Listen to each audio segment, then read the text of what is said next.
Allah. Assalamualaikum warahmatullahi wabarakatuh. Terima kasih teman-teman kehadirannya di sini. Kita akan menambah ilmu yang cukup menarik yang sekarang juga sedang trending, yaitu Linux Container Kubernetes Foundation. Di Linux yang menarik di sini adalah trainer kita ini adalah Mas Ref. Beliau adalah praktisi yang memang dulu di Januari itu sempat juga menjadi pembicara di APC dan sekarang beliau ada di Hostinger Lithuania. Jadi dengan pengalaman beliau mudah-mudahan teman-teman bisa menambah ilmu dan mohon bisa kalau memang perlu dicatat atau kalau ada pertanyaan silahkan nanti di kolom chat dulu nanti dijawab satu-satu sama Mas Ref. Silakan Mas Ref. Yuk, Oke, thank you waktunya Pak. Aku sharing session aja langsung. silakan. Oke. Halo semuanya, kelihatan nggak screenku? Kelihatannya. Ya. Em, Halo semuanya, hari ini kita akan mulai sharing session tentang Linux Container dan Kubernetes. Jadi kemarin sempat ada diskusi di grup bareng Mas Rafsya.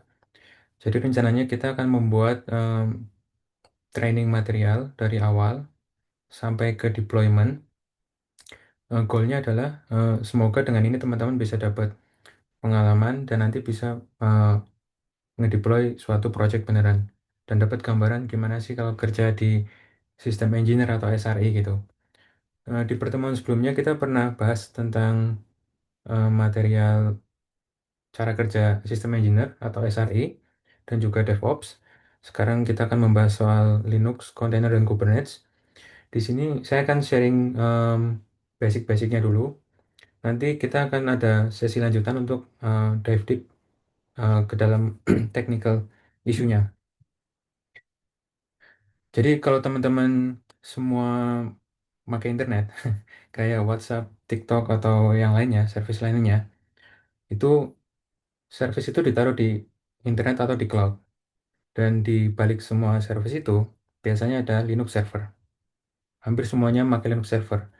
Kecuali mungkin kayak Netflix, dia pakainya FreeBSD. Oke, Oke, jadi kalau kita lihat Linux itu ada di mana-mana. Kalau teman-teman lihat Web3 Tech atau teknologi yang ada di internet itu 91% menggunakan Linux. Terus handphone Android juga based on kernel Linux. Kemudian public VM kayak misal teman-teman tahu Amazon, GCP dan lain-lainnya itu based on Linux. Dan terus jika teman-teman main game kayak Steam Deck, hmm,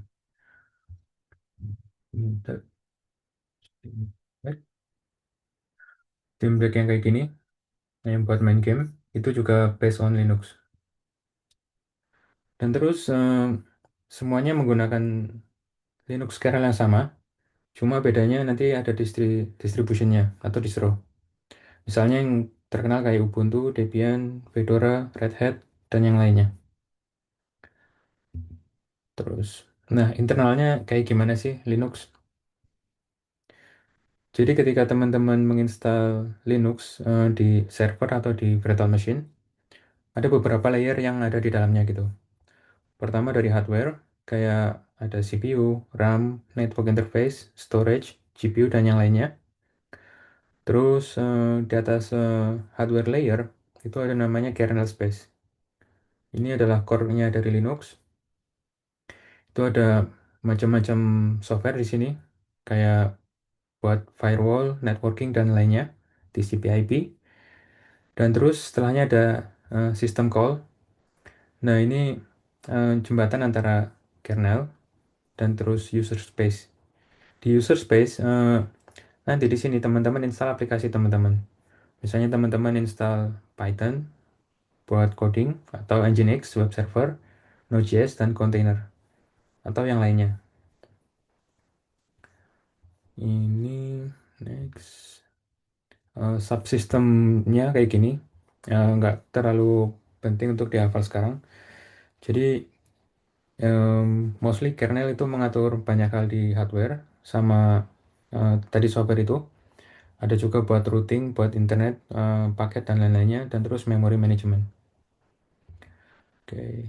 Nah, kalau teman-teman menggunakan container, jadi container itu basicnya adalah satu subsystem di dalam Linux kernel tadi. Itu fungsinya ya. Jadi kalau misal teman-teman menggunakan Docker, mungkin teman-teman berpikir Docker itu adalah satu software sendiri yang diinstal dan terus menjalankan membuat kontainer baru. Tapi sebenarnya enggak, karena Docker itu menggunakan software yang ada di dalam kernel subsystem tadi. eh ini mungkin terlalu teknikal, kita skip aja. Jadi sebenarnya kita bisa melakukan replikasi Docker atau kontainer tanpa menggunakan Docker sendiri. Ini kayak tadi juga sama. Jadi ketika teman-teman membuat kontainer baru, maka eh, fungsi ini yang ada di dalam kernel akan dijalankan gitu. Dia akan membuat clone dari tiap namespace. Namespace itu adalah suatu eh, suatu apa ya? Suatu sistem yang membatasi antara satu user dengan user lainnya gitu. Jadi ketika teman-teman membuat proses baru di user A misalnya, user B itu tidak bisa melihat sistem yang ada di user A gitu. Ketika menjalankan kontainer, maka akan dibuat clone new process ID, terus habis itu new network dan seterusnya. Jadi setiap kontainer akan membuat satu sistem sendiri sehingga user lain tidak akan bisa melihat gitu. Dan terus kalau teman-teman familiar dengan Docker, itu ada resource limit yang kita bisa mengatur, misalnya kontainer kita hanya mampu menjalankan software dengan maksimal 1 CPU, 200 MB RAM, dan beberapa megabyte storage. Nah, itu juga sebenarnya bawaan dari Linux, menggunakan cgroup namanya. Nah, jadi kalau misal teman-teman tadi install Linux dari awal dan install di server atau di VM, analoginya seperti ini. Tadi ada hardware, kemudian ada Linux, kemudian ada database misalnya di sini, kemudian ada aplikasi, contohnya PHP atau Python, dan web server. Ketika server teman-teman full resource-nya, hal yang teman-teman bisa lakuin adalah pertama, teman-teman bisa menaikkan resource di sini. Misalnya nih resource-nya 1 GB RAM, kemudian dinaikin jadi 2 GB RAM kalau di virtual machine, atau naikin jadi 10 GB RAM. Tapi kalau misal teman-teman ini punyanya server fisik dan nggak bisa dinaikin lagi hardware-nya, maka teman-teman bisa scale-nya ke samping gitu. Teman-teman bisa install satu server lagi, dua, tiga, dan terus di tengahnya dipasang load balancer. Nanti user traffic-nya masuk dari sini. Tapi untuk konfigurasi beberapa server gini akan lebih repot karena teman-teman perlu Ansible contohnya untuk memastikan config di semua server sama semua. Dan misalnya teman-teman mau sinkronisasi database, ya itu akan uh, lebih effort ya karena harus pakai MySQL cluster dan lainnya gitu.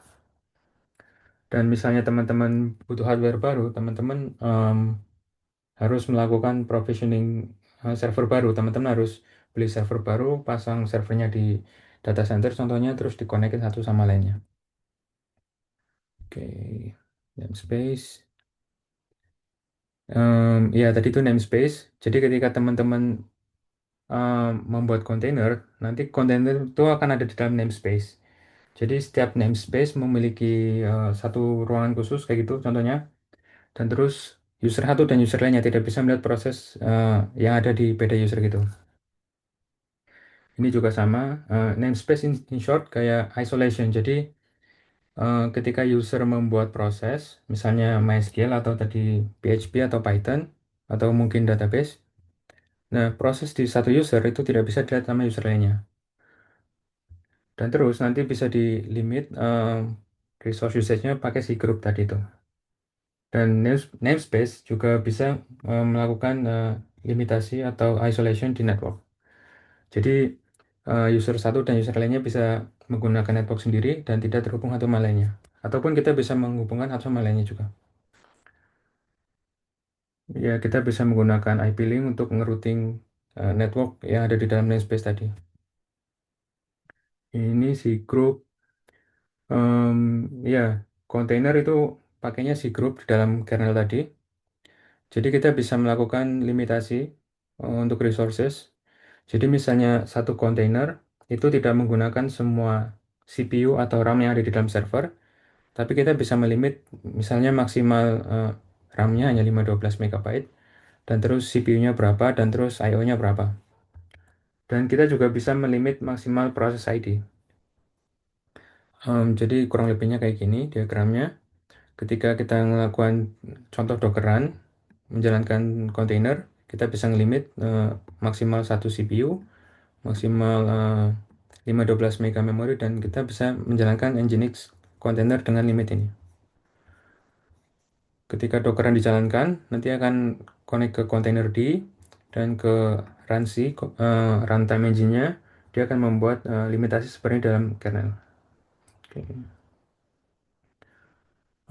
Demonya mungkin nanti aja ya. Terus kontainer. Iya, jadi kenapa kita perlu kontainer? Karena dulu orang sering sering berdebat gitu. Ketika orang membuat satu aplikasi, misalnya dev A membuat satu aplikasi, dijalankan di komputernya dia, ini berjalan kok di komputerku. Ketika dipindah ke komputer dev B, itu nggak jalan. Terus orang bikin cara gimana biar aplikasi ini bisa portable, bisa dijalankan dari satu mesin ke mesin lainnya tanpa ada masalah gitu. Dan terus isolation gitu. Jadi misalnya eh, aplikasi ini hanya di set untuk mengakses data ABC, nah itu pakai kontainer kita bisa ngeset gitu. Jadi nggak apa ya, membuat komputer kita clutter atau jadi banyak sampahnya. Jadi kalau kita bandingkan antara tadi itu bare metal itu server fisik kayak tadi ya, versus container, versus VM atau unikernel. Jadi konsepnya kayak gini. Jadi kalau di server biasa atau bare metal, kita perlu hardware, sama semuanya butuh hardware. Unikernel pun juga butuh hardware. Dan terus tadi ada Linux kernelnya atau OS. Di atasnya ditambahin library, terus baru aplikasi. Kalau container lebih eh, lebih simpel ya. Bukan lebih simpel sih, tapi ada hardware, kemudian diinstal misalnya OS-nya, misalnya Linux atau apa. Terus aplikasi ini tidak butuh satu OS full, tapi bisa pakai OS yang di minimize kayak gini, library dan application. Nah, virtual machine nanti ada tambahannya hypervisor di sini. Dan unikernel ini aku baru belajar 3 tahun kemarin. Jadi ini lebih simpel lagi ngekat ini semua dan terus cuma disisain ini aja libOS-nya. Jadi kita cukup compile library OS yang dibutuhin sama aplikasinya aja terus dijalanin di atas hardware kayak gitu. Terus ya ini ada benefitnya, satu maksimal performance karena satu server dipakai untuk satu aplikasi. Jadi performanya bisa nggak di sharing atau nggak ke limit. Kalau kontainer ya ini bisa lebih enak deploymentnya karena satu aplikasi bisa konfigur masing-masing library-nya jadi nggak tabrakan kayak gini. Jadi misalnya teman-teman di sini punya aplikasi misalnya butuh eh, PHP versi 8 dan sini versi 7, dia bisa terpisah tanpa mengganggu satu sama lainnya. Dan terus kalau virtual machine ya ini ada tambahan ininya hypervisornya jadi performanya eh, lebih apa ya, lebih berat, tapi eh isolation lebih bagus gitu. Ya, di sini kalau kita pakai host container ini, karena kernelnya basically sama-sama kayak host OS-nya ini, ketika ada issue, dia bisa ngelakuin exploit ke sini. Gitu. Oke, next. Container, app image. Ya, jadi kalau pakai container, specifically kayak Docker gitu, eh, tiap aplikasi yang kita taruh layernya atau image-nya, itu nanti akan ditumpuk jadi layer kayak gini. Jadi misalnya teman-teman running, ada contohnya nggak? Ya Docker file kayak gini. Nanti tiap aplikasi yang kita define itu akan jadi layer kayak gini. Jadi pertama dia akan install Debian, Bookworm. Biasanya udah di cut OS-nya, diminimalkan. Jadi cuma yang penting-penting aja, biar lebih ringan. Dan terus nanti kita bisa install Python di atasnya, pip, dan terus aplikasi kita. Dan kayak tadi aku bilang, kontainer ini bisa dilimit resource-nya pakai cgroup dan juga tadi namespace buat isolation. Jadi ketika teman-teman running Python di sini dan bikin kontainer baru, Python yang di kontainer baru tidak bisa melihat prosesnya ada di sini. Kayak gitu. Next. Jadi kalau misal kita lihat layoutnya seperti ini, pertama ada Linux host kernel, kita butuh OS diinstal di VM-nya dulu atau bare metalnya dulu, dan terus ini tadi application layernya, ini semuanya read only. Jadi ketika teman-teman ngelakuin misalnya misalnya install something di sini, dia akan copy ini ke namanya temporary storage ya, karena ini image-nya read only gitu. Jadi ini ada image, kita bisa install, dan terus tadi ini bisa writable temporary storage-nya, dan terus di atasnya ada ini namespace isolation. Dan kita bisa ngatur juga masalah CPU, RAM, I/O atau process ID-nya berapa. Oke, next. Ini apa? Next.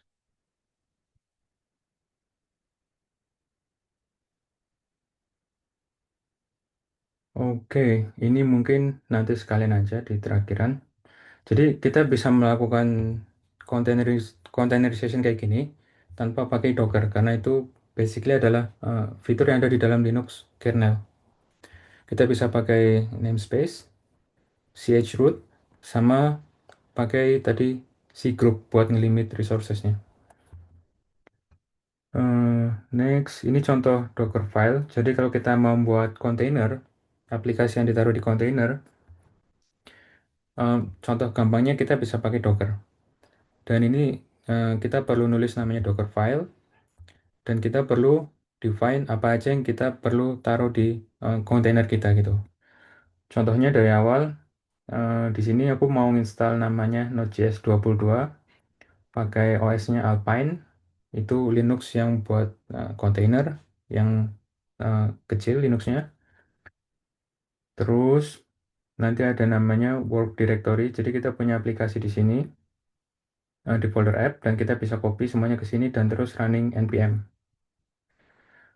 Eh, Sama juga ini, dan di Docker file ini kita juga bisa mengekspos port, jadi nanti portnya bisa aksesibel dari tempat kita, dan terus kita juga bisa kasih health check. Jadi untuk tahu kalau misalnya aplikasinya itu running well atau enggak, atau unhealthy, kita bisa tambahin health check di sini. Contohnya widget localhost portnya berapa tadi /health. Kalau misalnya exitnya sama dengan 1, berarti itu healthy kontainernya. Kalau enggak, berarti ya kontainernya punya masalah gitu. Dan terus juga kita bisa eh, define komen apa yang akan dijalankan pertama kali ketika kontainer itu running gitu. Di sini kita ngejalanin node server JS gitu. Oke. Ini oke. Ya, jadi kurang lebih kayak gini. Kalau misalnya tadi itu layer, jadi kontainer tiap layer ini, tiap teman-teman nambahin image, itu akan jadi layer kayak gini, layernya. Dan ketika teman-teman misalnya ngelakuin apt update di dalam layer, di dalam image-nya ini, dia akan ditaruh di ephemeral layer ya, copy on write ke sini gitu. Gitu. Oke. Next.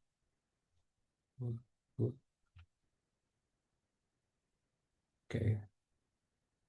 Ya ini basic ke Docker command. Basic Docker command kayak gini. Jadi kita bisa ngelakuin Docker build, eh, aplikasinya di sini, Docker daemon, running background secara daemon dan lain-lainnya di sini. Nanti kita bisa coba praktekin. Next. Jadi in short, kalau misal teman-teman pakai Docker atau ngedeploy aplikasi pakai container, life cycle-nya kayak gini. Jadi teman-teman perlu nulis namanya Docker file kayak tadi, eh, seperti ini. Aplikasinya mau pakai image yang mana? Misalnya Node.js 22. Dan terus ketika running Docker build, image ini akan kita bisa push juga image-nya ke registry. Jadi ketika misalnya teman-teman mau download lagi di komputer lainnya, itu bisa langsung di fetch atau di pull. Dan terus ketika di lokalnya, teman-teman nanti akan bisa running Dockeran, kontainernya running, dan terus teman-teman bisa pakai multi container gitu. Kalau misal mau dihapus, bisa Docker RM. Oke, next. Ini ada demo juga, cuma nanti aku skip nanti. Kurang, ya, dan container tools yang biasa dipakai secara umum itu ada banyak, nggak cuma Docker. Tapi Docker yang paling uh, familiar ya, paling terkenal di mana-mana pakainya Docker. Bisa juga pakai Podman. Podman itu bisa di running secara daemonless atau rootless, NerdCTL dan Apple Container. Kalau teman-teman pakai Apple Container itu terus ya container runtime. Jadi Docker tadi itu di dalamnya itu ada container runtime atau engine-nya. Kita bisa ganti. By default itu kita pakainya Runcy kalau nggak salah. Dan kalau misalnya teman-teman mau lebih aman, teman-teman bisa ganti Runcy pakai gvisor. Itu semacam container engine yang dibuat sama Google untuk ngelimit beberapa hal sandboxing. Jadi lebih aman daripada eh, tadi itu Runcy bawaannya. Terus juga kurang lebihnya seperti ini. Jadi ketika ada user atau orchestrator itu bisa jadi Kubernetes, Kubelet atau Docker CLI. Ketika ngerunning something, container D akan ngerunning image pool, snapshot dan lifecycle. Terus kemudian container D gini, Ransi, Ransi ini lama-lama nanti ke Linux kernel gitu. Jadi basically ini semua udah ada di Linux kernel, cuma dibikin mudah pakai OCI standar tadi tuh. Next, image. Ya ini buat inspect image kalau teman-teman mau atau manage image. Next, ini tadi. Jadi kita bisa menggunakan beberapa container engine, nggak cuma bawaannya Ransi, tapi kita bisa pakai gvisor atau biasanya orang-orang sekarang di di sini pada pakai Firecracker. Jadi ini kayak micro VM dari Amazon buat running container, dia itu lebih cepat dan lebih secure gitu. In shortnya kayak gitu. Hmm, Oke, next. Oke, sampai sini kayaknya ada chat. Mau dibahas dulu nggak ini? Oke, enaknya dibahas dulu atau gimana, Pak? Oke, oh ini bukan, ya materinya di share nanti ya. Coba nanti aku share eh, di website gitu. Oke, atau mungkin demo dulu aja mungkin ya, biar nggak terlalu bingung. Ya, jadi kalau misalnya teman-teman mau coba running container, bisa paling gampang pakai Docker ini. Docker ini bisa running di Windows, Linux, ataupun Mac. Dan terus tadi ada pertanyaan,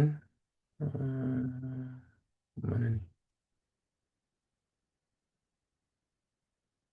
Hmm, spek tadi kayaknya spek minimum hardware untuk kontainer nggak ada sih Pak. Jadi kita bisa pakai kontainer asalkan masih punya sisa RAM atau sisa storage dan CPU. Jadi misalnya komputer Windows yang biasa itu 8 GB ya, mungkin buat running Windows biasa itu sekitar 6 GB-an. Dan sisanya kita bisa pakai buat kontainer, kita bisa limit kontainernya ke 128 MB misalnya. Gitu. Terus ada pertanyaan lagi tadi, Cloudflare Container. Em, saya malah belum tahu Cloudflare Container. Cloudflare Container.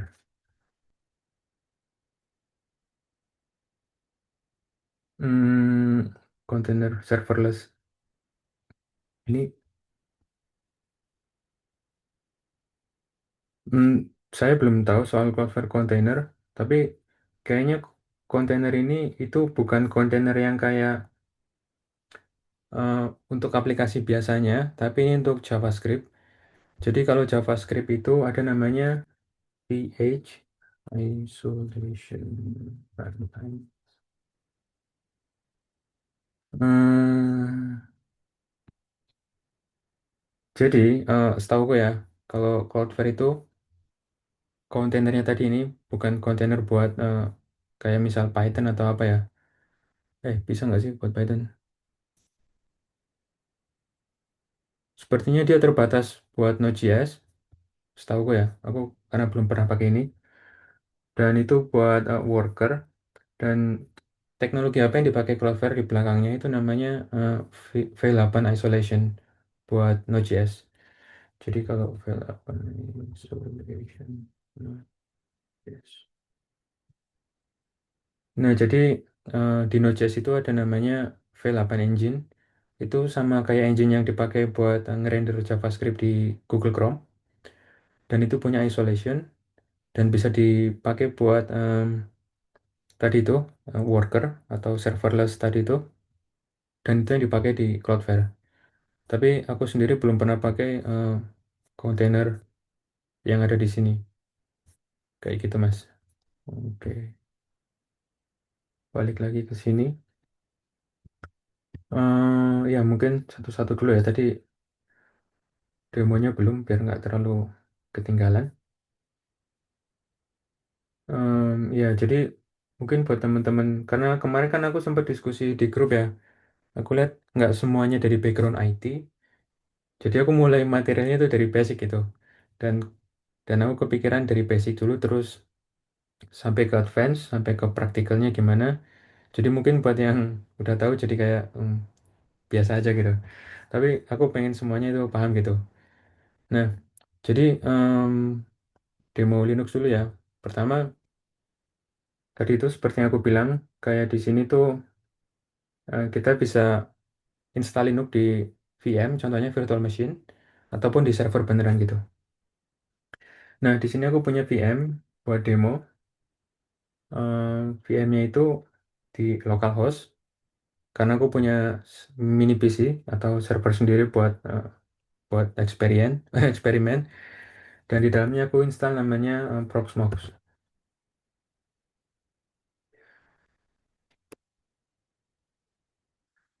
Jadi kalau misalnya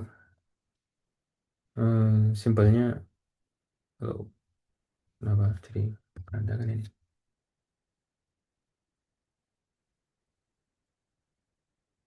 Baik, eh,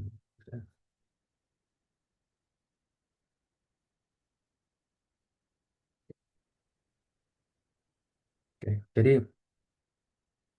buat demo ini aku punya VM di dalam Proxmox tadi itu.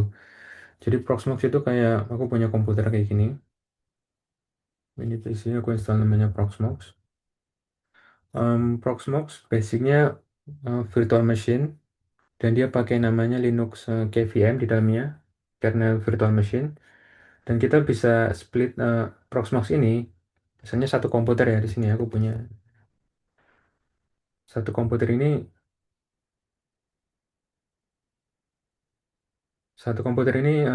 CPU-nya ada 4, RAM-nya misal 16 GB dan terus harusnya 1 TB gitu.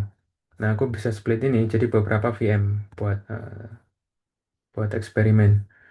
Misalnya aku taruh di sini. Aku bikin VM namanya Minikube Demo Dan di sini aku pakai OS namanya Alma Linux. Jadi kita bisa bikin template juga di Proxmox. Kita tinggal clone kalau kita mau. Misal mau bikin demo 2, full clone. Nah, nanti clone-nya udah jadi kayak gini. Udah ada OS-nya. OS-nya Alma Linux, Alma Linux 10 tadi ya. Kita juga bisa ngatur hardware-nya kayak gimana di sini. Satu, start. Dan tanpa perlu disetting karena udah aku bikin template. Jadi ketika VM-nya ready, itu nanti otomatis pakai username yang udah aku setting sebelumnya sama software yang udah aku define gitu. Nah, ini kayak gini. Dan buat connect ke VM-nya, biasanya kita pakainya terminal. Atau kalau di Mac aku bisa pakai Ghosty.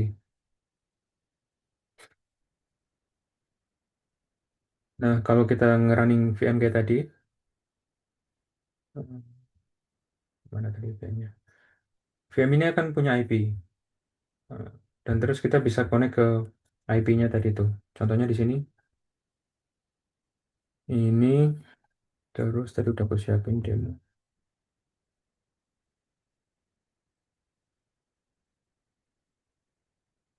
Oke, demo pertama tadi masalah eh, si grup ya.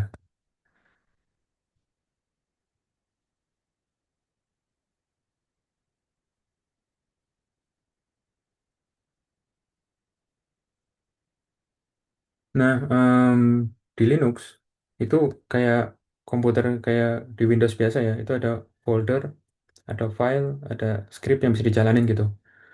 Dan terus biasanya di Linux itu buat automationnya atau buat scriptingnya biasanya pakai bash script gitu.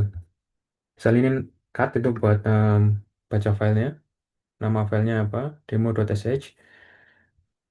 Nah ini namanya shebang buat menjelaskan kalau environmentnya di sini. Oke, kita running dulu scriptnya.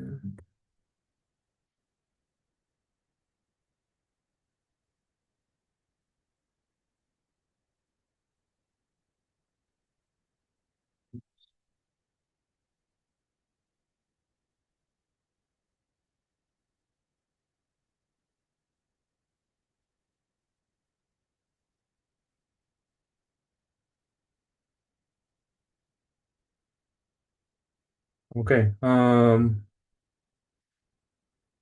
jelasin ini aja. Jadi kalau di Linux itu kayak OS yang kayak biasanya di Windows. Jadi kalau misalnya teman-teman buka namanya Task Manager di Windows itu kita bisa ngeliat apa aja yang running di belakang gitu. Kalau di Mac biasanya pakai Activity Monitor kayak gini kita bisa tahu ini aplikasinya mostly di user space kayak yang tadi dijelasin di awal. Aplikasinya ya aplikasinya running di user space.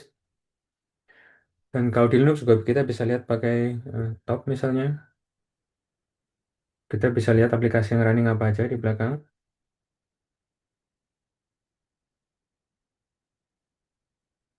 Nah, dari awal gini, biasanya dari awal itu ada di kernel space. Ini aplikasi yang running di bagian kernel. Dan terus nanti turun ke user space aplikasi yang kita running di aplikasi kita gitu.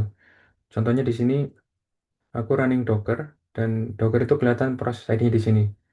Kalau kalau membaca ini ada namanya proses ID tadi itu. Ini menggunakan CPU berapa, memori berapa, kita bisa lihat. Dan terus kalau kita mau ngedik ke dalam prosesnya apa aja yang di running atau apa aja yang dijalanin sama proses ini, misalnya aku di sini running ping ya, ping, ping.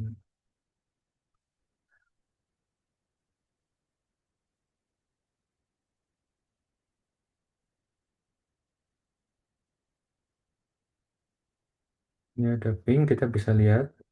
Hmm, so,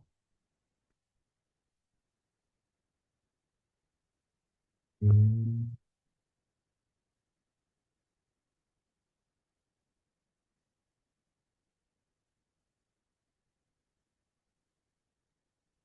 Nah, kita bisa lihat,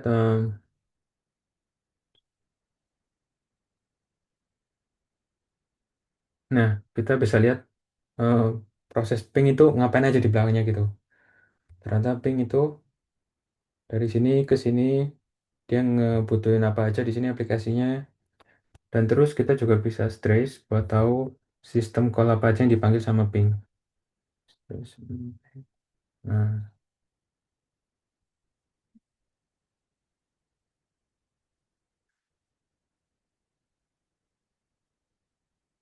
nah, dia akan ngelakuin sistem call buat manggil kernel function tadi, inet addr, buat ngeping ini. Oke, oke,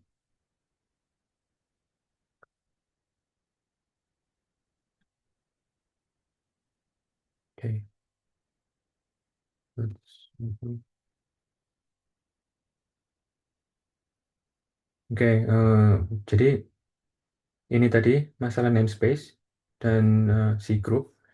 Jadi ketika kita membuat proses di dalam namespace, proses itu nggak bisa dilihat sama user yang di namespace yang berbeda gitu.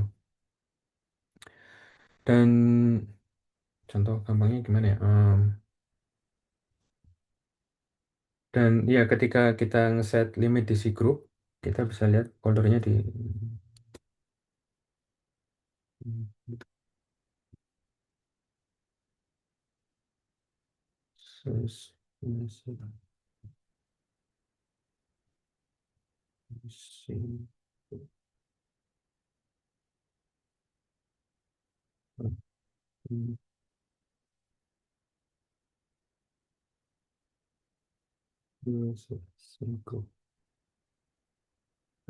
aku lupa direkturnya di mana.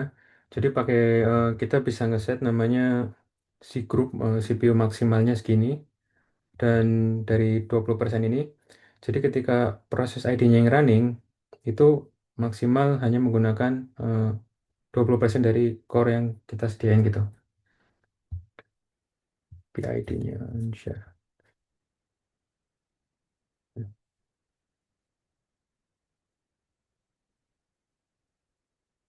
Ya ini scriptnya tadi itu. Em, buat bikin namespace baru kita bisa pakai command ini unshare. Oh,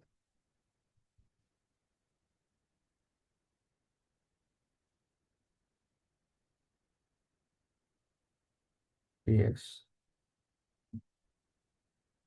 Nah, karena kita di dalam namespace yang beda, jadi kita nggak bisa ngelihat proses ID yang ada di namespace yang biasanya, yang normal gitu. Kalau kita lihat pakai di sini pakai PS, so, kita bisa lihat banyak ini. Tapi kalau misal kita di dalam namespace ini, kita hanya bisa melihat proses ID yang kita buat di sini aja. Jadi kita nggak bisa ngelihat proses ID yang ada di eh, namespace yang utama. Gitu. Dan ini juga kita bisa ngelimit maksimal CPU-nya 20% kalau kita misal mau running misalnya em,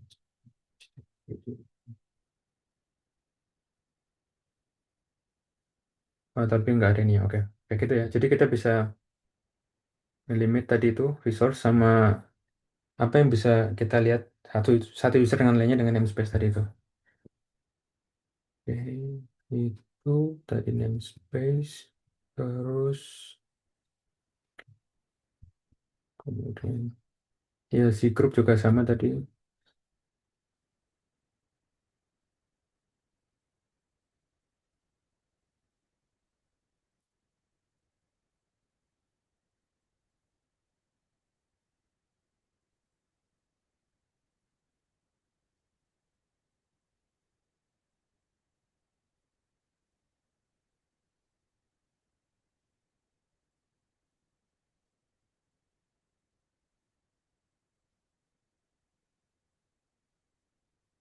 Ini demonya kayak tadi. Jadi kalau kita pakai C group, proses kita bisa isolate. Jadi misalnya teman-teman punya MySQL buat user tertentu atau misalnya punya PHP buat user tertentu dan user ini nggak boleh overloading server misalnya.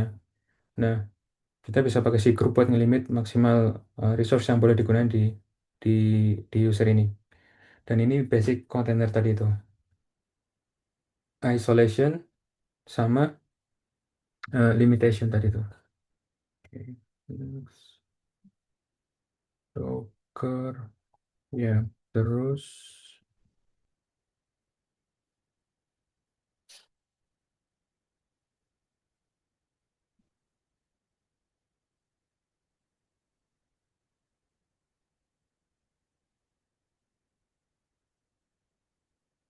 container.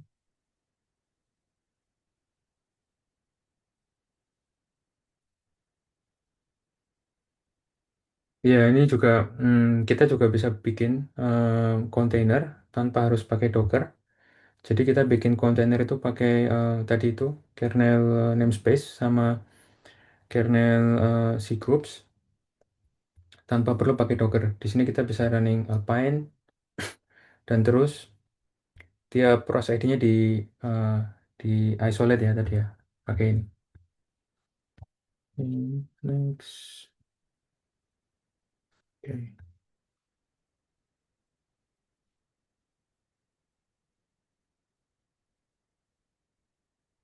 Terus ya kalau sekarang teman-teman nggak perlu bikin dari nol sih, maksudnya bikin pakai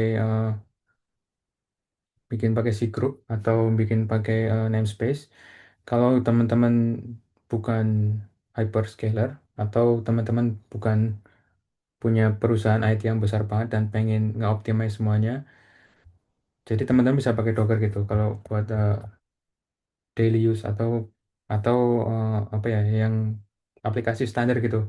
Karena kenapa kita pakai ini uh, case-nya? Kenapa kita harus pakai manual namespace dan lain-lainnya? Karena di Docker itu ada banyak fitur yang kalau misal kita butuh kapasitinya, density-nya banyak, kalau pakai Docker itu akan lebih sedikit density-nya karena Docker itu ada tambahan banyak hal, jadi nggak bisa langsung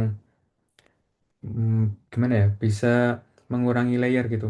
Kalau kita pakai manual kayak pakai tadi itu namespace dan cgroups itu akan lebih sedikit layernya, jadi performanya lebih bagus gitu dan lebih banyak resource yang free buat multiple user gitu. Dan ini Docker, contohnya gini. Tadi aku bilang Docker.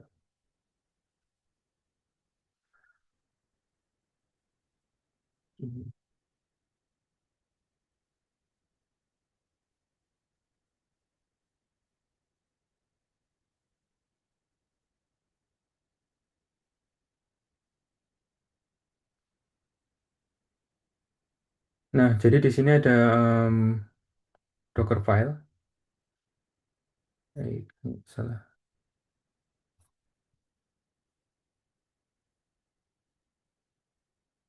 Hmm.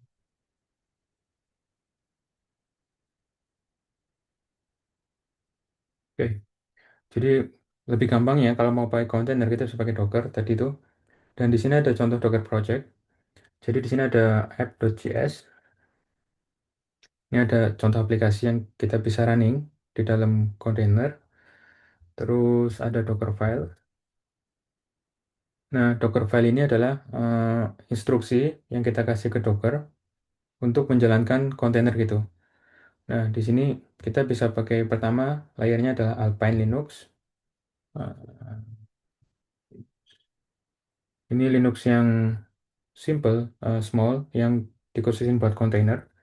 Atau kalau teman-teman mau lebih optimize lagi, bisa pakai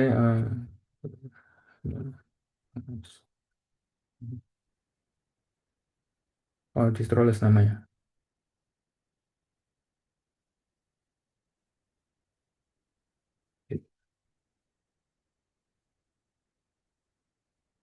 Nah, bisa pakai ini, Distroless.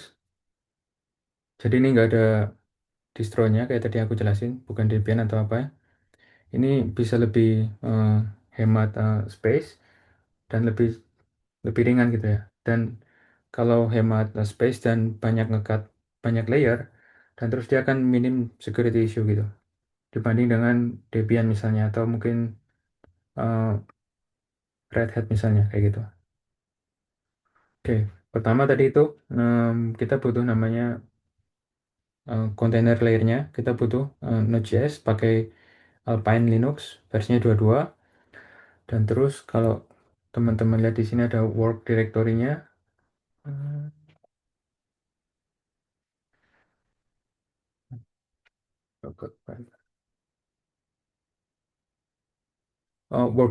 work directory-nya ini ada slash apps.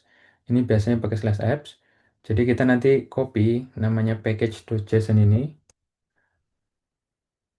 ke dalam directory tadi itu. Dan terus kita dari sini pindah ke directory yang ini. Tadi setelah di copy pindah ke directory yang ini. Dan terus copy modulnya dari sini ke sini. Dari folder app modul ke dot slash modul di dalam kontainernya. Running ganti permissionnya ke app, bikin usernya, dan terus expose ininya. Jadi kalau kita running ininya, eh, Docker filenya seperti ini, dia akan building layer by layer gitu. Dia pertama akan download image-nya dari registry. Di sini Docker IO. Dia akan download Alpine, terus ngelakuin stage 1, running aplikasi ini, pindah direkturnya ke sini, copy file ini yang dibutuhin buat Node.js kita, package.json. Kita butuh ini. Dan terus habis itu running npm install buat install Node.js dependency. Setelah itu image layernya jadi dan kita bisa masuk ke dalam kontainernya gitu. Kalau kita lihat kita bisa pakai Docker. Yes. Nah ini ada Docker container yang udah jalan. Dia basicnya Node.js 22 pakai Alpine Linux dan kita bisa masuk ke dalamnya. Docker.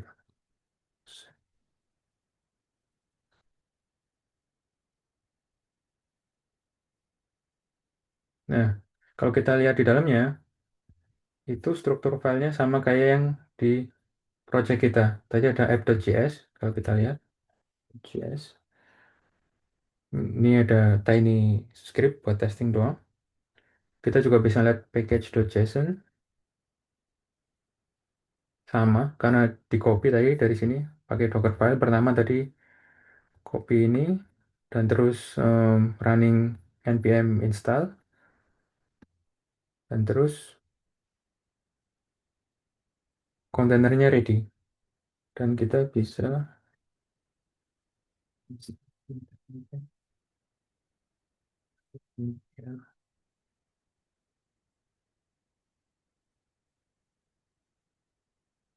oke, URL. Nah, kita bisa ngelakuin URL buat ngetes apakah Node.js-nya tadi running apa enggak dari komputer kita. Jadi Node.js-nya running di dalam container dan terus running di port 3000. Kayak gitu. Oke. Oke, coba cek chat registry.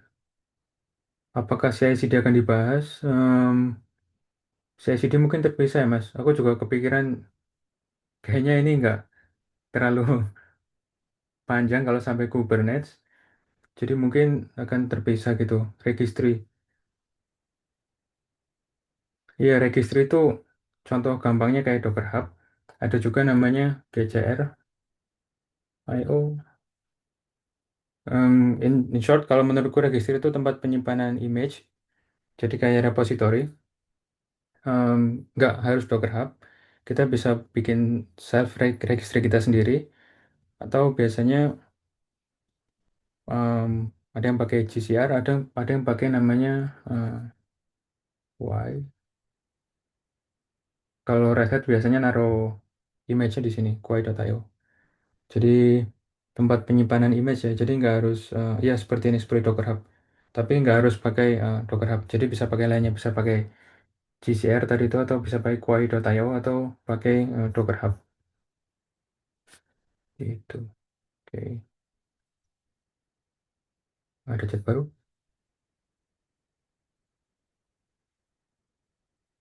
Scale up,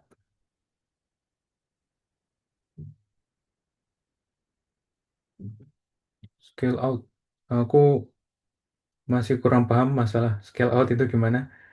Kalau scale up kan, kalau kita butuh resource yang banyak, kita tinggal naikin limitnya. Kalau scale out, aku belum tahu. Nanti mungkin bisa dielaborate, Pak. Setahu aku bisa sih registry di lokal. Ya, kalau scale out itu kan nambah server lagi. Serap Hmm. naikin, tambahin kapasitas di dalam, tambahan hard disk dan sebagainya.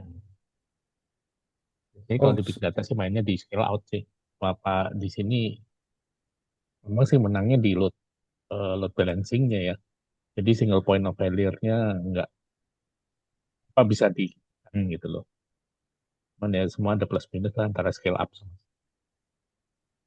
iya, kalau misal bahas infrastrukturnya, em, tergantung apa namanya company-nya, Pak, biasanya. Jadi kalau ada beberapa company dia ngelakuin namanya cloud out. Base 44. Gimana ya? Cloud out migration. Nah, contohnya ini. em, ada beberapa company yang dia lebih nyaman pakai server sendiri ditaruh di data center namanya colocation. Nah, ketika kita taruh colocation, itu harganya lebih murah gitu dibanding kita beli eh, public cloud kayak misalnya Amazon misalnya, AWS.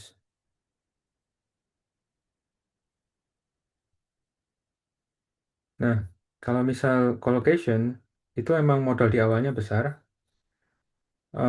tapi kita bisa saving banyak karena harga server dan terus colocationnya sendiri itu lebih murah daripada em, beli di sini buat long term. Tapi itu di awal kita butuh uang banyak buat naruh di data center gitu. Nah, kalau misalnya em, perusahaannya baru bikin dan terus modalnya belum banyak, ya lebih mending pakai kayak public cloud kayak misalnya ini atau Hostinger di kantorku atau misalnya kayak DigitalOcean. Karena di sini kan bisa murah beli VPS misalnya ya. Beli VPS. Nah, jadi kalau aplikasinya belum gede banget ya, nggak harus mikirin scale out sama scale up tadi sih Pak, menurutku ya. Tapi kalau misalnya scale-nya udah punya beberapa klien besar di beberapa negara atau internasional, ya bisa pertimbangan pakai ini GCP atau tadi pakai eh, data center kayak gini kalau misalnya mau hemat gitu. Gitu sih Pak. Oke, Tapi kalau sekarang harga server lagi mahal banget. Jadi ya kayaknya bukan ide yang bagus kalau beli server kalau nggak punya account manager misalnya di Dell atau mungkin di HP.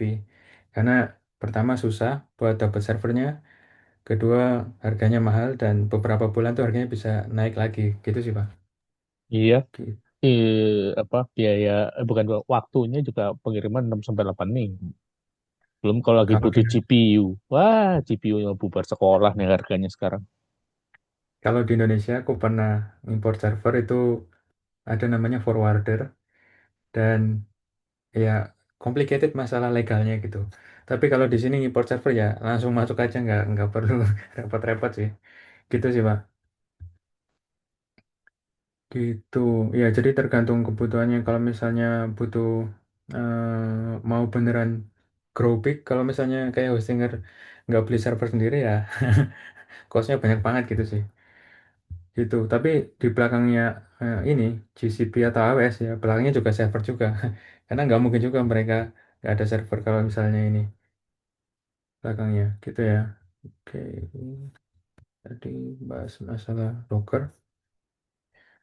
Ya, jadi kita bisa ngelimit tadi itu resource-nya di Dockerfile dan kita bisa ngeset instructionnya apa aja di sini yang mau kita lakuin. Dan kalau misalnya di aplikasi yang biasa standar Linux, kalau kita butuh ngejalanin ini, tadi proses ya, app.js, kita perlu ngelakuin namanya yang Node.js.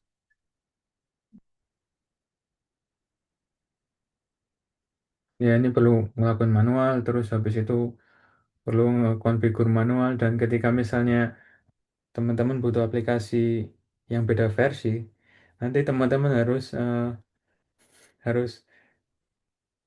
harus pakai misalnya namanya npm JS package. Ya misalnya pakai ini lebih complicated gitu daripada pakai kontainer. Tapi kalau misalnya teman-teman pakai kontainer tadi, aplikasinya akan ditaruh di kontainer terpisah, library-nya di situ juga terpisah, dan itu nggak bikin sampah di tempatnya teman-teman. Kalau misal teman-teman mau keep servernya clean, dan terus bisa kita limit resource-nya. Tapi kalau misalnya teman-teman punya banyak apps, Docker misalnya, dalam satu server misalnya ada 3.000 atau 4.000 kontainer, aplikasinya akan ada namanya apa ya, akan lebih pelan gitu karena kontainer ini kan nambah layer. Jadi kalau dibanding dengan aplikasi yang running di langsung di Linux-nya akan lebih cepat yang di Linux-nya gitu. Gitu. Terus ini kontainer namespace sudah. Oke, garansi. Ya, terus Kubernetes. Jadi kalau tadi itu awalnya kontainer dari Linux kernel, kita bisa bikin isolation dan resource limit. Dan terus kontainer ini sekarang how to say, berubah gitu.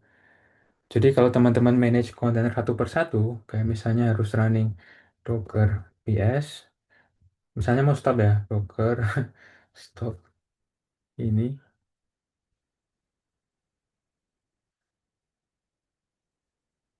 itu kan makan effort gitu. Dan gimana misalnya teman-teman butuh 100 kontainer atau mau manage 10 kontainer misalnya, atau manage banyak kontainer di banyak server gitu.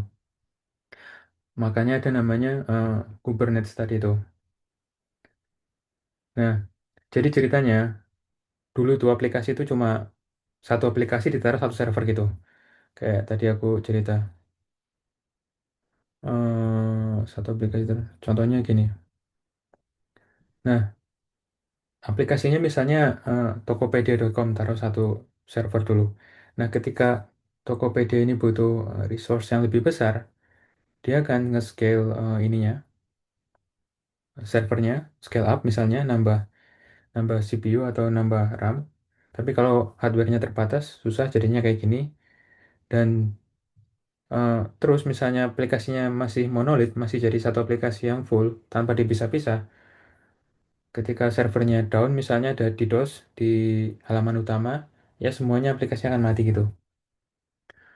Makanya orang-orang pindah ke namanya microservice gitu. Jadi misalnya teman-teman buka contohnya kayak Hostinger ya. Nah, ini tuh bukan satu aplikasi full gitu. Jadi ini dipisah-pisah gitu. Misalnya ini ada halaman search. Search itu dibikin di service yang terpisah dengan aplikasi utama. Goalnya apa? Goalnya biar developer itu yang khusus ngerjain search, biar bisa fokus-fokus ke search. Dan terus eh, ketika search-nya ini bermasalah, misalnya search-nya ini database-nya error atau apa, itu nggak mempengaruhi yang lainnya gitu. Sama juga misalnya teman-teman beli something di sini, eh, misalnya beli web hosting ya. Nah, itu ada namanya cart misalnya. Nah, ketika ada masalah di card-nya, itu nggak mempengaruhi halaman utamanya gini. Jadi, card-nya masalah, tapi ininya masih jalan gitu. Nah, kita split-split gitu. Jadi, developer bisa, misalnya developer khusus card, dia akan fokus ngerjain card. Developer khusus search, dia fokus ke search, dan yang lainnya gitu. Jadi, developer bisa lebih cepat kerjanya, fokus. Sama kalau misalnya ada masalah something di website utama, atau masalah samping di ini searchnya, yang lain nggak akan kena impact itu. Terus, ya itu awalnya ada, itu namanya microservice ya. Jadi aplikasi bisa-bisa berdasarkan fungsinya, gitu. Oke. Terus ya, jadi kenapa Kubernetes? Jadi tadi itu developer bisa sebelumnya Docker. Nah, jadi developer misalnya yang kerja di order service, developer bisa bikin kontainer sendiri buat aplikasi tadi itu aplikasi ordernya, dan terus nanti digabung-gabungin jadi satu aplikasi penuh gitu. Nah, ketika ada masalah, kayak tadi aku bilang, semuanya nggak akan mati dalam satu waktu. Nah, ini ke microservice, ceritanya gini, jadi kalau misalnya ada traffic dari depan, dia akan masuk ke API gateway, dan terus kemudian di routing, diarahin sesuai dengan eh, aplikasinya gitu. Misalnya mau payment berarti nanti masuk ke payment service. Misalnya mau order ke order service. Dan user dan seterusnya gitu sampai notification gitu. Nah, ketika misalnya ada Black Friday atau misalnya 11.11 di Indonesia atau 12.12 gitu. Nah, si service ini kan butuh di scale tuh.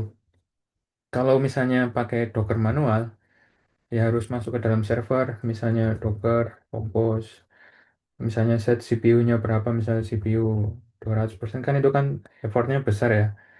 Nah, makanya ada Kubernetes gitu. Jadi kita bisa nge-scale based on demand gitu.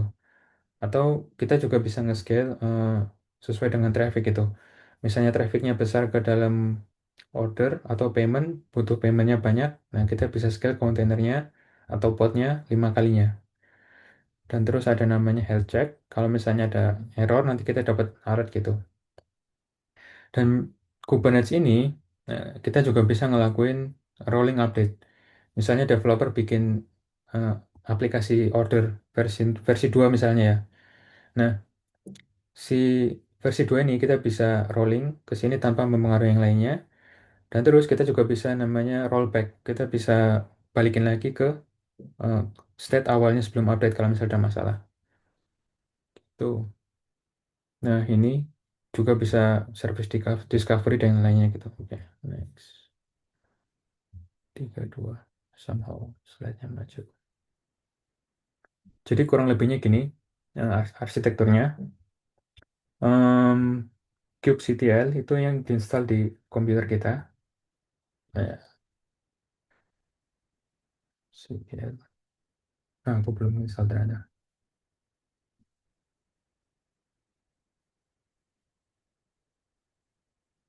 Ya,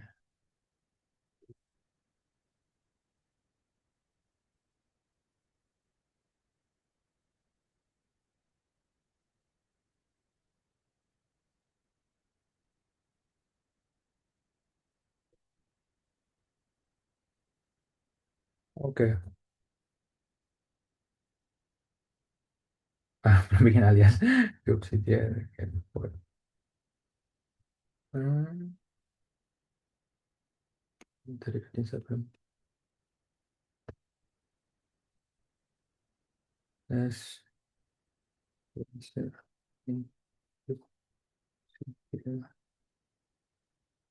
Kubectl. Hmm. Ah, ternyata di sini. Terus, terus.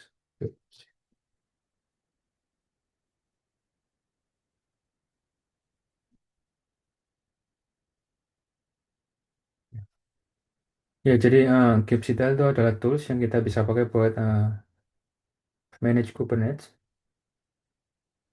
Hmm. Ya. Jadi kayak gini arsitekturnya. Jadi dari kubectl kita bisa bikin namanya worker node. Nah, worker node ini bisa ditaruh di beberapa server atau VM kalau teman-teman mau. Nah, di dalam worker node ini nanti ada namanya kubelet. Kubelet ini dia nanti eh, monitor eh, perubahan apa yang ada dari kube API server, terus nanti di-apply di dalam worker node ini. Ini proxy buat manage network dan lainnya, dan terus ada namanya container dia buat manage pod. Jadi kalau kita bikin tadi itu Enggak, Docker file. Nah, Docker file-nya kita bisa taruh di beberapa pod dan kita bisa scale up atau scale down gitu.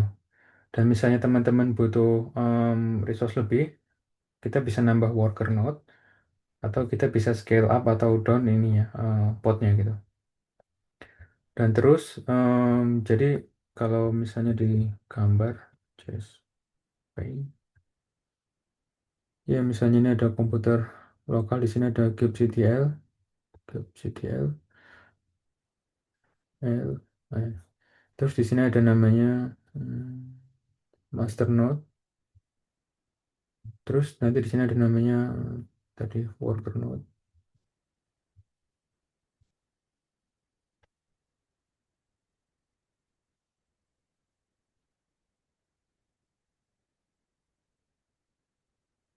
Ya kurang lebih gambarannya kayak gini ya, kayak tadi itu. Eh, Terus nanti ada beberapa komponen yang di sini di control plane atau master node-nya tadi itu ada scheduler dan controller manager. Dan terus state dari tiap-tiap ini workernya akan disimpan di database namanya etcd. Oke.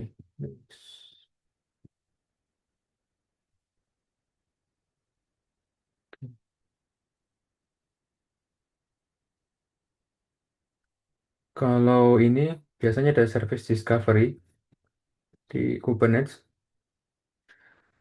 Tadi itu ada namanya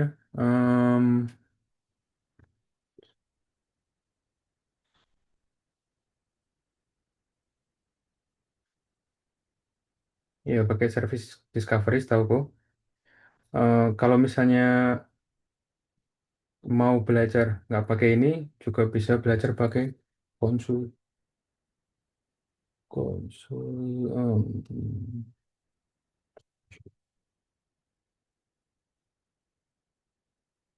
ya kurang lebihnya sama kayak gini konsul.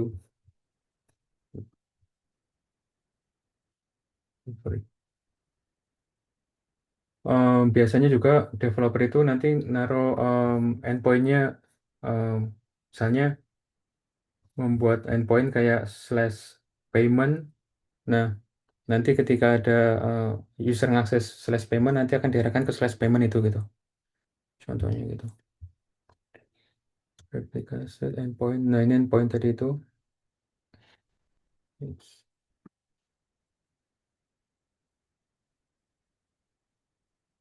Slide-nya masih berapa nih? Masih 46. Masih banyak banget. Udah 1 jam. Ini waktunya berapa jam, Pak? Sebetulnya sih 1,5 jam, cuman kalau mau dibuat 2 jam Oke. nggak apa-apa. Aku kepikiran nge-split Kubernetes-nya karena kayaknya terlalu panjang. Ya, bisa ini karena takutnya teman-teman bisa cover Stack Overflow ntar. Aku kepikiran mungkin satu session khusus Kubernetes yang Boleh. deep daripada jelasin yang setengah-setengah. Dan terus ada demonya juga dan lainnya. Karena aku mikir dari kemarin kan, ya itu sih aku mikir dari basic foundation-nya dulu sih, makanya jelasin Linux Mhm. sama kontainernya dari nol. Gitu sih Pak, Mhm. aku ya mungkin gitu ya. Nanti kita split aja Kubernetes-nya karena terlalu panjang. Dan terus mungkin aku akan cerita gimana caranya passing Kubernetes CKA certification. Experience-ku ngerjain ini. Mungkin teman-teman ada yang tertarik juga sama sama CKS. Aku pernah ngambil ini, tapi aku fail karena waktu itu asal nyoba-nyoba doang. Langsung cobain, nggak belajar dulu. Fail. Dan terus lupa ngambil yang season kedua. Jadi kalau misal teman-teman mau ngambil sertifikasi, di sini nanti ada dua kesempatan. Kalau misalnya teman-teman gagal di kesempatan pertama, teman-teman bisa lanjut ke cobain kesempatan kedua. Tapi kalau dua-duanya gagal, ya teman-teman ya bayar lagi gitu. Dan ketika teman-teman ngambil sertifikasi ini, nanti akan ada namanya eh, kayak semacam sandbox atau lab. teman-teman bisa pakai buat simulasi tesnya. Gitu sih. Mas Ref, Tuh. untuk yang tadi, apa saya buatin pool aja di grup, sistemnya mau eh, deep, deep dive-nya nanti khusus, atau memang digabung atau gimana gitu ya? Oke, ya Kubernetes di split aja mungkin karena ini lebih kompleks dan lebih teknikal. Dan terus tadi ada yang tanya masalah CI/CD, mungkin itu setelah Kubernetes ya, atau belajar Git dulu baru CI/CD. Itu sih Pak. Oke, Oke, gitu ya. Ada mungkin pertanyaan mungkin. Aku nggak tahu penjelasanku terlalu kompleks atau terlalu terlalu deep atau gimana. Feedback mungkin.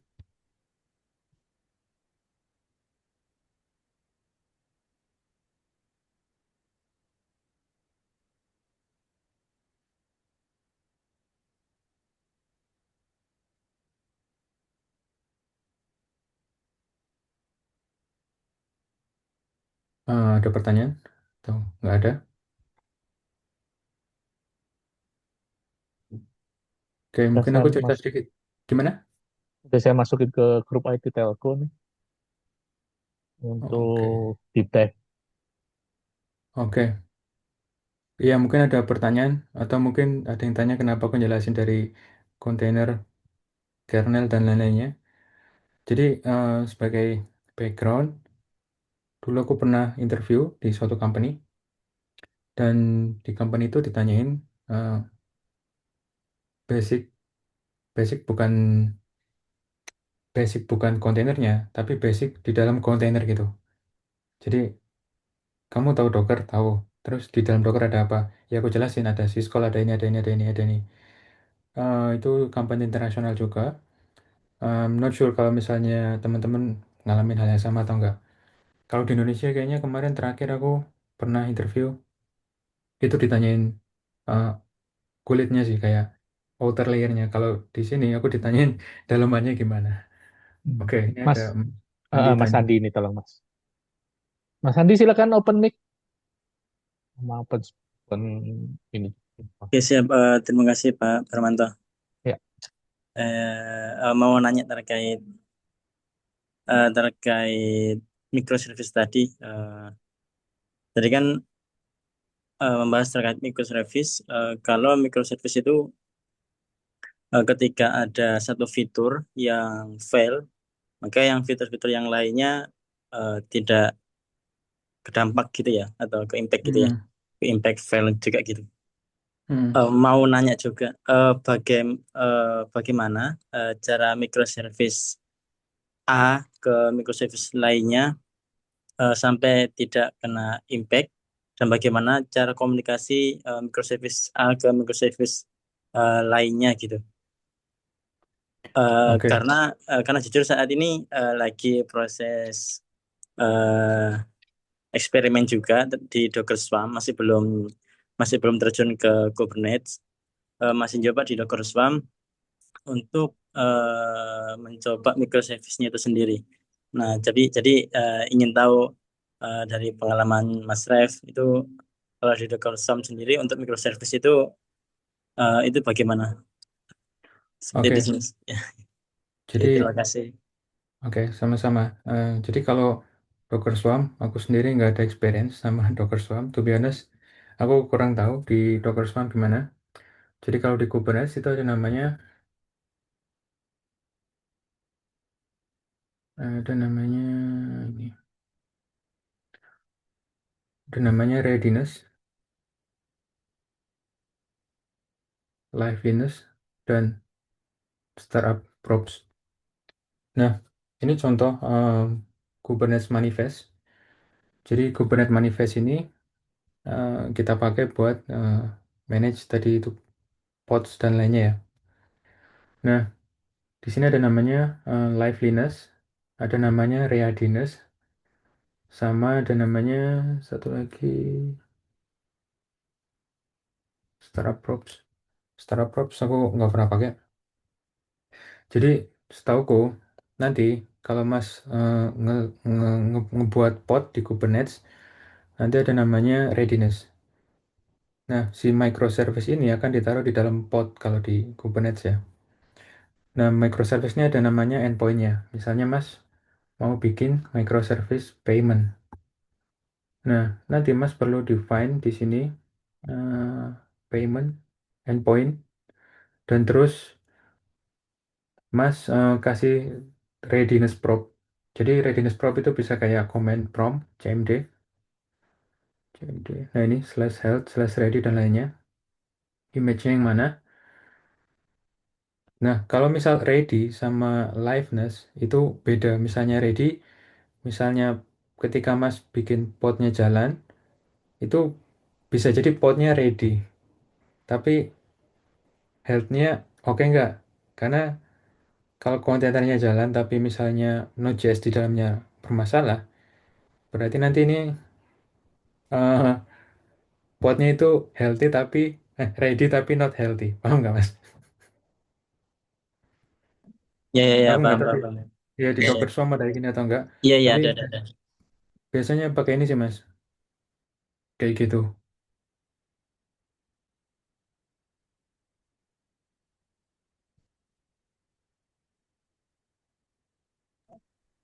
Oke, Ada pertanyaan lagi?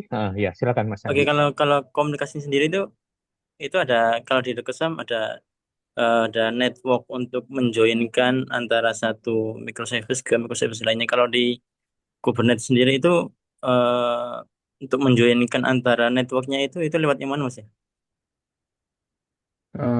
Join. Maksudnya biar satu pods bisa connect ke pods lainnya tadi itu. Iya, betul, kurang lebih seperti itu. Oke.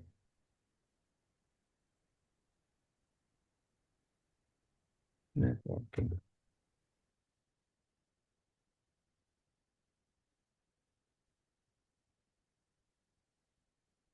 Itu tadi ada service discovery di sini. Dan terus biasanya nanti di atas ini tuh ada kayak egress. Jadi Mas bisa konekin ke ada yang buat cloud, ada yang buat proxy atau apa aku lupa. Em, aku sendiri em, belum begitu familiar soal itu Mas. Aku lagi belajar. Coba nanti aku kasih tahu kalau aku udah nemu ya. Atau kita bikin besok buat materi selanjutnya gitu. Oke, oke, siap, siap, emang thank you, Mas. Oke. Oke, oke, Mas. Ada yang lain teman-teman?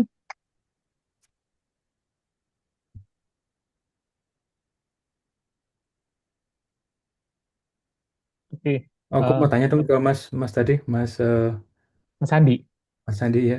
Kenapa Mas pakai Docker Swarm Mas? Aku lihat juga temanku di Indonesia juga pakai Docker Swarm. Aku penasaran sih.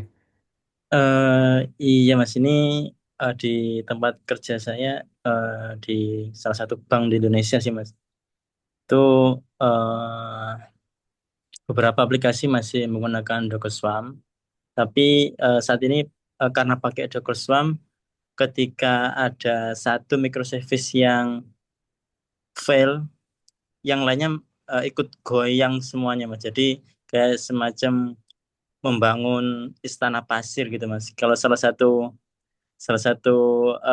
rusak, maka yang lainnya juga ikut rusak gitu. Makanya ini masih coba transisi ke Kubernetes gitu, Mas. Mencoba untuk memakai Kubernetes biar aplikasinya stabil, eh, dan ya masih coba-coba ngulik-ngulik terkait Kubernetes gitu, Mas. Karena Docker ini kayaknya mau mau ditransisi ke Kubernetes gitu, Mas. Makanya nanya-nanya terkait terkait microservice di Kubernetes itu seperti apa, cara komunikasinya seperti apa gitu. Apakah jauh berbeda dengan Swarm atau bagaimana gitu sih, Mas. Pengen tahu antara komunikasi microservice satu dengan microservice yang lainnya gitu sih, Mas. Oke. Dulu kenapa Mas pakai Docker Swarm? Aku penasaran aja sih. Itu saya masuk ke situ soalnya sudah pakai sih, Mas. Oke, Jadi oke, jadi kurang tahu oke, alasannya kenapa. Iya, oke, Mas. oke. Thank you, Mas. Oke, Mas, ya, Mas. Thank you, Mas. Oke.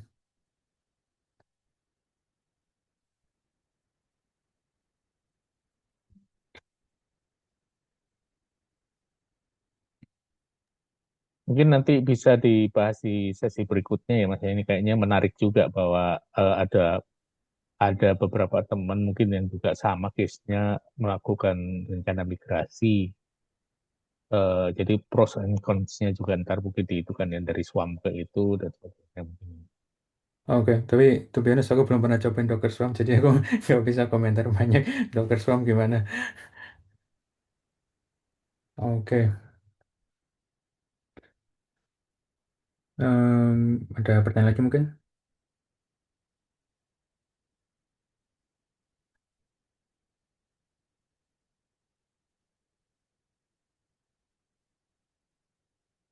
Oke, kalau misal Mas mau coba Kubernetes di lokal ya, ada beberapa caranya.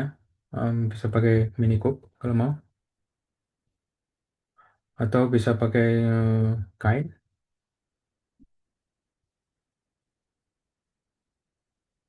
atau bisa pakai K0s, atau K3s. Ada banyak sih.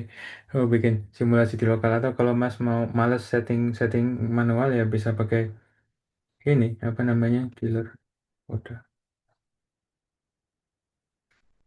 Di sini free, jadi bisa bikin eh, akses skenario nya misalnya dan langsung praktek di sini sih, kayak gitu. Gitu. Oke, Mas, dari beberapa yang sudah direkomendasikan itu, kalau dari Mas Rif sendiri lebih rekomendasi yang mana, Mas, biasanya, Mas? Kalau Aku dari lokal sendiri, kalau menjabat di lokalnya gitu, Mas. aku pakainya ini Minikube di Mac atau di Linux tadi itu. Hmm. Terus habis itu karena aku pakai Mac dan nggak ada eh, Docker desktopnya, aku pakainya OrbStack. Ini juga bisa bikin Kubernetes di sini. Eh, I'm not sure kalau Mas pakai OS yang lainnya, tapi aku pakainya tadi itu Minikube ini pakai Docker driver, tapi drivernya pakai OrbStack Oke, oke, siap, gitu Mas. Mas. Thank you, Mas. Oh iya, Mas, tadi kan pakai ini, Mas, ya. Mas Rif kan punya Proxmox kan ya. Eh, Hmm, Kenapa nggak langsung buat VM di Proxmox-nya, Mas? Pengen tahu aja sih, Mas. maksudnya Tadi kan Mas Rif kan punya ini Proxmox. PC PC mini. Hmm, Kenapa nggak membuat VM baru di sini untuk install Kube-nya gitu, Mas? Kenapa harus install Kube-nya di Minikube-nya di Mac-nya gitu? oke, karena em, aku install di sini juga Minikube demo buat demo ini, dan juga nginstal di Mac karena aku nggak konekin ini pakai proxy, jadi aku nggak bisa ngasih ini dari luar Mas. Kayak gitu sih Mas. Jadi Oh, kalau misalnya aku mau cobain Minikube di eh, lokal, aku bisa langsung pakai tadi ini, OpenStack. hmm. Oke, oke, oke, oke, oke, Mas. Thank you, Mas. Oke, oke.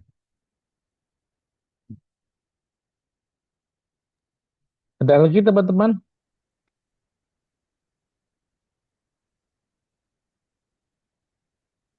Kayaknya nggak ada. Monggo dikembalikan ke Mas Rek. Oke, kalau nggak ada, mungkin nanti aku akan sharing masalah plannya gimana. Jadi kemarin aku pernah nge-share ke Mas Rafsha, plannya adalah pertama bahas foundationnya dulu, em, basicnya dulu. Ini terus nanti habis itu setelah ini akan ada Git, terus Git ada CI/CD, Dan terus yang terakhir monitoring. Kalau misal teman-teman punya ide yang eh, mau dibahas, kita bisa diskusi bareng-bareng. Gitu sih, Pak. Tapi karena materinya banyak, mungkin apa ya butuh waktu beberapa minggu buat sampai ke monitoring gitu sih. Gak apa-apa. Yang penting teman-teman mengerti gitu loh. Ya semua kan masing-masing kan level of knowledge-nya kan nggak sama. Jadi nanti Ya, yang ya. udah duluan kan udah tahu oke, tinggal nunggu sabar catch up yang lainnya gitu. Oke. Oke, gitu ya teman-teman. Kalau misal ada ini, kasih feedback aja di grup ya. Oh iya, sama aku kepikiran. Kemarin aku juga ngobrol sama Mas Rapsya. Jadi aku kepengen bantu teman-teman buat ngambil sertifikasi. Cuma aku belum tahu em, gimana cara ngefilter teman-teman yang beneran niat atau enggak gitu. Nah, kalau misalnya sertifikasi itu kan harganya cukup lumayan. Tadi kayak si GE itu harganya 400 euro apa ya? 400 dolar. Atau mungkin AWS itu sekitar 125 dolar yang profesional. Nah, kita mau bayarin teman-teman, tapi aku sendiri belum tahu apa namanya eh, ngefilter orang yang beneran niat atau enggak itu gimana. Gitu sih Pak. Jadi kalau teman-teman punya ide, kasih tahu kita, nanti kita coba bantuin. Atau misalnya sertifikasi nggak membantu atau kurang membantu buat teman-teman semua, kasih tahu kita apa yang kiranya membantu buat karir teman-teman, nanti coba kita usahain. Gitu sih. Mungkin untuk masalah filtering nanti kita bisa diskusi sama Mas Rapsa sama Mas Renold ya. Karena Oke. Mas Renold kalau nggak salah juga udah CTA dia. Jadi Iya, bisa Pak Renal tuh oh, cukup astronot katanya. eh, pinteran loh. Dari dulu saya kenal pinteran loh. Saking pinternya. Oke. Boleh nanti teman-teman diusulkan aja bagaimana. Tapi apakah CKE dulu atau yang lainnya? Nah, ya mudah-mudahan ada untuk bantuan funding untuk ujiannya gitu ya. Ya, Nanti didiskusikan di internal aja Mas di komite Mas untuk yang oke. tadi prosedurnya ya. Oke. Baik, kalau nggak ada pertanyaan, sebentar ini siapa yang menanyakan satunya? Benar, oh Mas Andi. Oke, kalau nggak ada pertanyaan, kita bisa selesaikan. Oh, ini ada pertanyaan Pak Renal. Dia emang ganteng dari dulu. Oke, kalau nggak ada pertanyaan, kita akhiri sesi ini. Next-nya nanti tunggu informasi lebih lanjut. Dan kalau mau ada diskusi langsung ke grup di grup aja. Jadi nanti bisa lebih ini karena Mas Ref juga standby di situ juga ya. Terima Oke. kasih semuanya, sehat-sehat selalu, tetap semangat. Mari kita berjuang untuk mendapatkan kerjaan di luar negeri. Amin. Yo, Amin. terima kasih. Assalamualaikum warahmatullahi wabarakatuh. Makasih ya Mas Ref ya. Iya Makasih semuanya. ya. Bye-bye.